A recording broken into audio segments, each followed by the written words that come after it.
এই দুনিয়াতে যত মানুষকে আপনি আপন দেখেন, এরা সবাই হয়তো আংশিক কোনো কোনো ক্ষেত্রে কেউ বিভিন্ন পার্সেন্টেজে আপন, কিন্তু আপনার সবচেয়ে বড় আপন হলেন আপনার রব আল্লাহ রাব্বুল আলামিন। আল্লাহর চাইতে বড় আপন আর কেউ নেই। আপনি একান্তে আল্লাহর সাথে একটু কথা বলেন। যারা ডিপ্রেশনে ভুগছেন, অশান্তিতে ভুগছেন, মানসিক অস্থিরতায় ভুগছেন, আজকেও আমার অফিসে আসার আগে দেখি এক লোক বসে আছে, নামাজ পড়লাম আমরা, উনি নামাজ পড়লেন না। তো আমি যার মাধ্যমে আসছে তাকে জিজ্ঞেস করলাম, নামাজ পড়লেন, উনি কি মুসলমান না? বলে মুসলমান, কিন্তু উনি অন্য জগতে আছে। কি? উনি আত্মহত্যা করবে। আজকের ঘটনা, উনি আত্মহত্যা করবে, উনি আসছে। হাসছেন আপনারা? এর আগে এক জুমা অফিস থেকে আমাকে ফোন দিল, জুমার নামাজ পড়াইতে ঢুকবো, বলতেছে এক লোক অফিসে এসে ঢুকছে, আপনার সাথে দেখা করবে, সে আত্মহত্যা করবে, জুমার নামাজও পড়বে না, এখন মরার আগে আপনার সাথে একটু দেখা করতে চায়। আমি আছি নারায়ণগঞ্জ, আর সে ঢাকায় অফিসে। ভাইরা আমার, আপনারা হাসছেন? ঘরে ঘরে অশান্তির সমুদ্র চলছে, ঘরে ঘরে মানুষের মধ্যে অশান্তির হাবুডুবু খাইতেছে।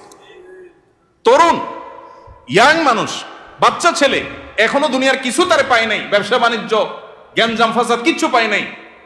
কলেজ ইউনিভার্সিটিতে পড়ে, সেখানে শতাধিক ছেলে এক বছরে আত্মহত্যা করে ফেলতেছে। মানসিক শান্তি যেটা, এটা এই সমাজের প্রতিটা ব্যক্তি থেকে উঠে যাচ্ছে। প্রত্যেকটা মানুষ অস্থির। এর মূল এবং প্রধান কারণ হলো এই কলব এবং অন্তরে যে জিনিসটাকে ঢুকানো দরকার ওটা না ঢুকাইয়া ভুলটারে ঢুকাইয়া বসে আছে, ইনস্টল করে নিছে দুনিয়াকে। দুনিয়া ছাড়ার কিছু তার মাথায় নেই। একজন যুবক, তিনি কোনো মেয়ের সাথে অবৈধ সম্পর্কে জড়িয়েছেন, হারাম সম্পর্কে জড়িয়েছেন, সেটা একটা বিষয়, কিন্তু সেই মেয়ে তার সাথে ধরুন মানে কথা রাখে নাই, সে আরেকজনের সাথে ভেগে গেছে বা অন্য কোথাও তার বিয়ে হয়েছে। এখন সে ডিপ্রেশনে ভোগে। কেন ডিপ্রেশনে ভোগে? যে ওই পছন্দের মানুষটাকে সে পায় নাই। আলটিমেটলি এটা দুনিয়া, ঠিক না ভাই? ঠিক। আলটিমেটলি এটা কি?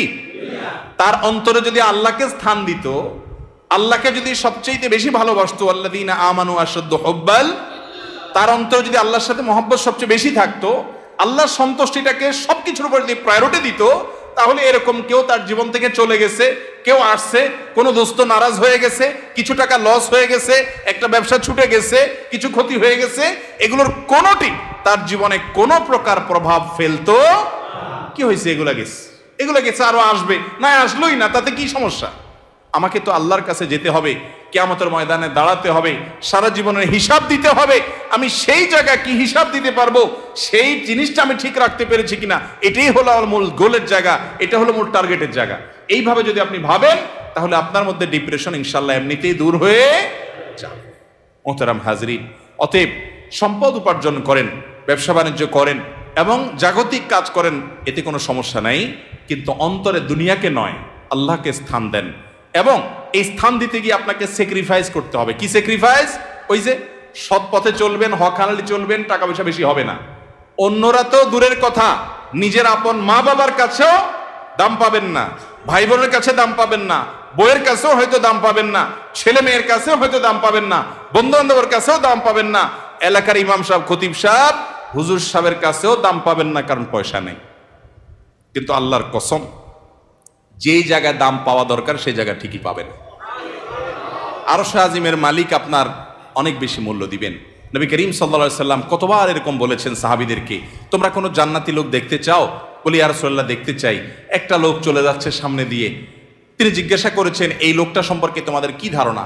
বলি ইয়া রাসূলুল্লাহ, লোকটা খুব সাধারণ একজন মানুষ, এত গরিব, সমাজের এত সাধারণ মানুষ যে এ ব্যক্তি কারোর মেয়ে বিয়ে করতে চাইলে কেউ তার কাছে মেয়ে বিয়ে দিবে না, কেউ তাকে পয়সা হাওলাত দিবে না, কেউ তাকে চেয়ার দিবে না, কেউ তাকে কদর করবে না।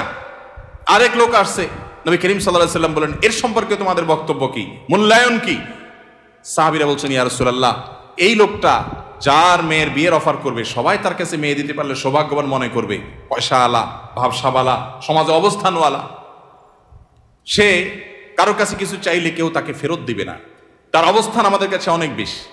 নবী করিম সাল্লাল্লাহু আলাইহি সাল্লাম প্রথম যে ব্যক্তি, যাকে সমাজের মানুষ অনেক তুচ্ছ মনে করে, অনেক দুর্বল মনে করে, তার সম্পর্কে মূল্যায়ন করে তিনি বলেছেন, এই যে প্রথম লোকটা, দ্বিতীয় লোকটার মতো মানুষ যদি গোটা দুনিয়াতে পরিপূর্ণ হয়ে যায়, তবুও এই প্রথম, এই দুর্বল, কিশোকায়, হ্যাংলা পাতলা, গরিব, অভাবী মানুষ, যাকে তোমাদের সমাজ কোনো দাম দেয় না, এই লোকটার মর্যাদা আল্লাহ রাব্বুল আলামিনের কাছে ওই দ্বিতীয় লোকটার মতো মানুষ গোটা দুনিয়াতে পরিপূর্ণ হওয়ার চাইতে বেশি। ভাইরা আমার, এজন্য সামাজিক অবস্থান এটা আরেকটা ডেঞ্জারাস ব্যাধি, নেশা। সামাজিক অবস্থান, বেশিরভাগ লোক পয়সা করি কামাই করেন নিজে খাওয়ার জন্য না, ভাবসাবের জন্য। কিসের জন্য? ভাবসাবের জন্য। ভাবসাব বুঝেন? আমি এই জন্য প্রায় সময় বলি, গোটা দুনিয়াতে এখন অভাবটা হলো ভাবের। অভাবটা কিসের?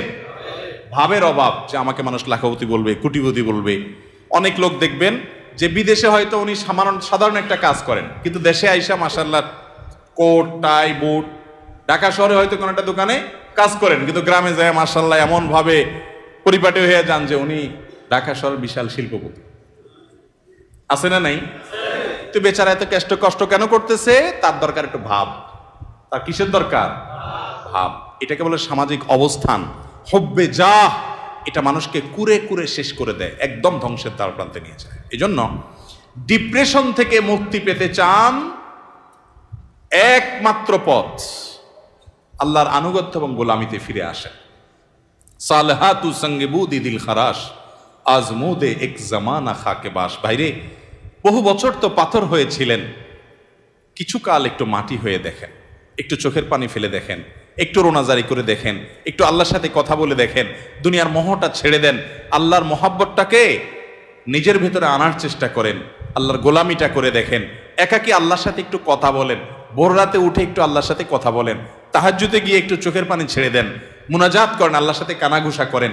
কেউ আপনার দুঃখ বুঝে না, আল্লাহকে বলেন, আল্লাহর সাথে একটু কথা বলেন। আপনার চাইতে সুখী মানুষ আল্লাহর জমিনে আরেকটা আর থাকবে না ইনশাআল্লাহ। ভাইরা আমার, সুখের যে পথ কোরআন বলেছে সেটা আমাদের বিশ্বাস হয় না। সম্ভবত হাসান বসরি রাহিমাহুল্লাহ বা অন্য কোন এক তাবেঈ বলেছেন, কোরআনে আল্লাহ রাব্বুল আলামিন বহু জায়গায় ওয়াদা করেছেন যে আল্লাহ তাআলা মানুষকে দুনিয়াতে সুখ স্বাচ্ছন্দ্য দিবেন। মান আমিলা সালিহাম মিন যাকারিন আও উনসা ওয়া মুমিন ফালানুহইয়ান্নাহু হায়াতান তাইয়্যিবা। নারী হোক আর পুরুষ হোক, যে ব্যক্তি ঈমান আনার পর নেকামল করবে, আল্লাহর নির্দেশ মতো নিজের জীবনকে পরিচালিত করবে, এটাই তার জীবনের মূল টার্গেট। এটা ঠিক রেখে পয়সা আসলে আসুক, না আসলে নাই, ব্যবসা থাকলে থাকুক, না থাকলে নাই, আল্লাহর আনুগত্যটাকে মূল রেখে চলে। আল্লাহ রাব্বুল আলামিন ওয়াদা করেছেন দুটি বিষয়ের। এক, ফালানুহইয়ান্নাহু হায়াতান তাইয়্যিবা, তাকে অবশ্যই যারা মাদ্রাসার ছাত্র বা আলেম ওলামা তারা জানেন, ফালানুহইয়ান্নাহু লামে তাকিদ বা নুনে তাকিদ সাকিলা, তিনটা তাকিদ দিয়ে আল্লাহ বলেছেন ফালানুহইয়ান্নাহু, অবশ্যই আমি তাকে দুনিয়াতে সুখী জীবন দিব। আল্লাহ তাআলা বলেন নাই সম্পদের পাহাড় গড়তে পারলে, বিশাল বড় চেয়ারের মালিক হতে পারলে, গদি দখল করতে পারলে, সামাজিক অবস্থান হলে ওই ব্যক্তিকে আমি সুখ দিব। আল্লাহ বলেছেন ঈমান আনার পর যদি নেক আমল করো, আল্লাহর গোলামি যদি কেউ করতে পারে, সমস্ত ক্ষেত্রে যে আল্লাহর আনুগত্য ঠিক রেখে দুনিয়ার সব ঠিক থাকলে থাকুক, আর না থাকলে সব বাদ। আমার বন্ধু অন্তরে তাকে জায়গা দিলাম যতক্ষণ পর্যন্ত আল্লাহ রাব্বুল আলামিনের কোনো আদেশ নিষেধ লঙ্ঘন না হয়। তার সাথে বন্ধুতা করতে গেলে আমার আল্লাহকে হারাইতে হয়, তো বন্ধু বাদ, স্যাক্রিফাইস করে দিলাম। আমি কোনো গ্রুপকে, কোনো বলয়কে আমি পছন্দ করি, ভালো লাগে তাদেরকে, কিন্তু তাদের ভালো লাগতে গেলে দেখি না আল্লাহর ভালো লাগা আর পাওয়া যায় না, তো বাদ, আমার জীবন থেকে আমি সরাই দিলাম। আমি একটা ব্যবসা করতে যাচ্ছি, বিশাল বড় লোভনীয় অফার, হাতছানি পয়সার, কিন্তু এটা করতে গেলে আমার আল্লাহর নিষেধাজ্ঞা লঙ্ঘন করতে হয়, হারাম করতে হয়, তো বাদ, এ লোভ ছেড়ে দিলাম। এর নাম হলো মুসলমান। এই ত্যাগ মনে হয় খুব কষ্টের না?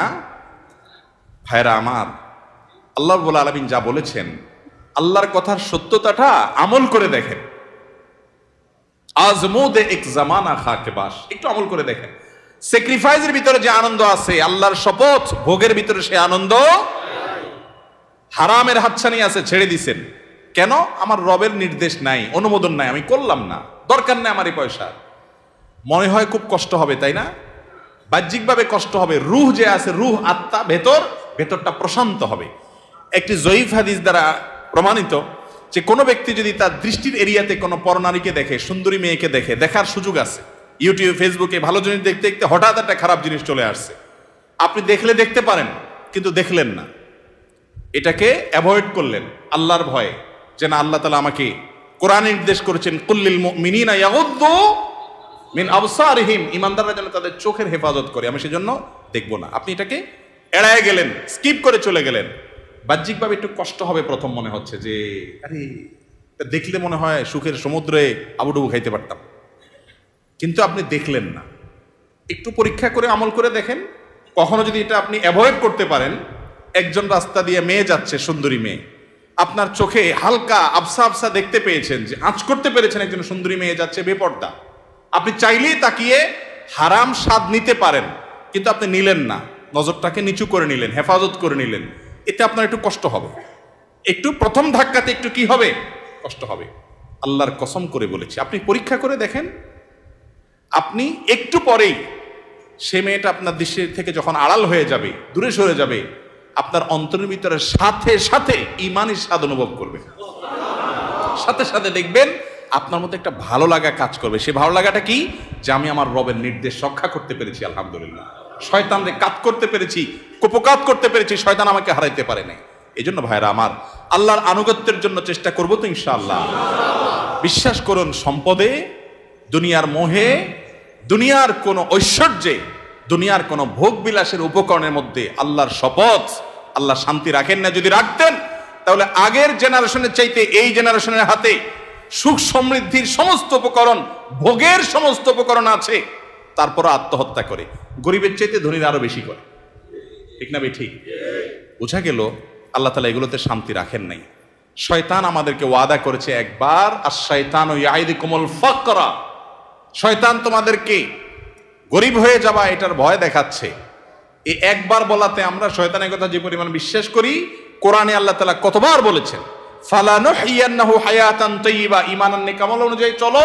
পয়সা তোমার কম থাকুক, বাড়ি গাড়ি তোমার কম থাকুক, বেচা কিনা তোমার কম থাকুক, দোকান একটা কম থাকুক, সবাই তোমাকে দাম কম দেখ, তোমার কোনো গুরুত্ব সমাজের মানুষের কাছে না থাকুক, কেউ তোমাকে নেতা না বানাক, পাত্তা না দেখ, কিন্তু তুমি মানসিক যে প্রশান্তি হাসিল করবা ওইটা কোটিপতি, মিলিয়নার, বিলিয়নারকে আল্লাহ রাব্বুল আলামিন দেন নাই। আল্লাহর এই কথার উপরে আস্থা বিশ্বাস রাখার জন্য দরকার হলো ঈমানি শক্তি। এই জন্য বলি, মাঝে মধ্যে তাকওয়ার চর্চা করে দেখেন, দেখবেন কি স্বাদ। আল্লাহ তাআলা আমাদের সবাইকে তাকওয়ার সে স্বাদ আস্বাদন করার তৌফিক দান করুন। এবং ডিপ্রেশন এবং মানসিক যে অশান্তিতে মানুষ ভুগছে আজ, এটার মূল কারণ হলো দুনিয়ার মোহে অন্ধ হয়ে যাওয়া। দুনিয়ার মোহ এটা মানুষকে পাগল পরা করে দেয়, অস্থির করে দেয়। আর যখন অল্পে তুষ্ট থাকে মানুষ, যা পেয়েছে তাতে শুকর আদায় করে, আল্লাহ তাআলা নগদ শান্তি দান করেন। আল্লাহ তাআলা আমাদের সবাইকে মানসিক প্রশান্তি দান করুন।